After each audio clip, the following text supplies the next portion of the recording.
So guys, ako ngayon ay magluluto ng alamang para sa ating mangga.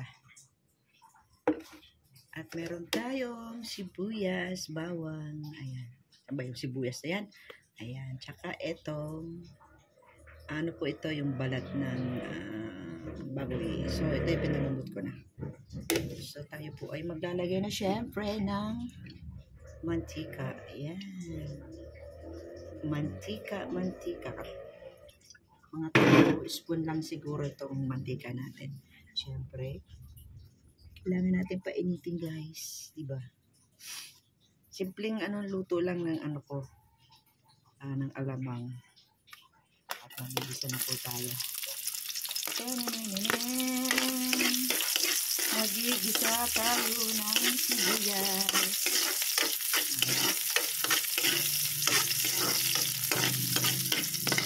Bayin natin yung bawang. Ayan. Ang bango guys. Ang bango. Hinigisa pa lang, mabango na. At syempre guys, ito. Kailangan lutuin po natin siya ng mabuti guys. Parang itotosta natin itong ating balat ng although na po siya, tawag ito, napalambot na. So, kailangan natin siyang itosta para maging malutong. Maging malutong siya. So, ayan guys. Ayan, malutong na po siya guys. So, ayan. Oh, sarap. At pwede na po natin ilagay ang alamang. Ayan.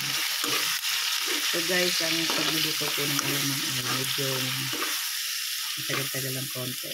So, lutuin po natin siya ng separate po yan. May panimplang suka at may panimplang sugar para kontra alat. Yan. So, ayan na po natin ito. Siguro mga 10 minutes luto na po yan. So, hindi po ako naglalagay ng sili kasi di ako umilig sa sili. Hindi naman po ako naglalagay ng basta sili. Basta maanghang, hindi po ako naglalagay. Sila lang na po ang nag-ano ng gagawa ng paraan kung paano. Basta ako, pagka may ganitong sausawan, ayoko nang may sili. Kasi ayoko ng sili. So, yan guys, ang ating alamang today. So, abangan na lang po guys. Kakain tayo ng mangga. Nangangasim na ako. Hintay lang po natin na ito ay maluto at mamaya lalagyan po natin siya ng zuka. Kaya muna natin siyang maluto. Yan. So, bye-bye muna guys. Bye-bye. So, yan guys, ang ating alamang. So, ito ay tinimplahan ko lang ng suka at asuka. Yan. Katamtaman lang guys talaga siya. Oh. Alam nyo guys, ayaw kong ng sili. Doon ko kasi kinuha doon sa may pinakasawsawang ko yung ay nalaglagan ng sili. Ito yun oh. Ayan oh.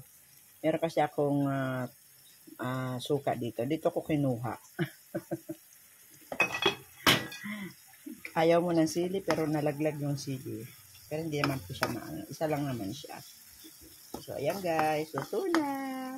Pwede na tayo magsawsawa ng mangga. Pwede rin ito sa mga gulay. Gulay na talbos ng kamote, talong. Ay, kaslami man, oy.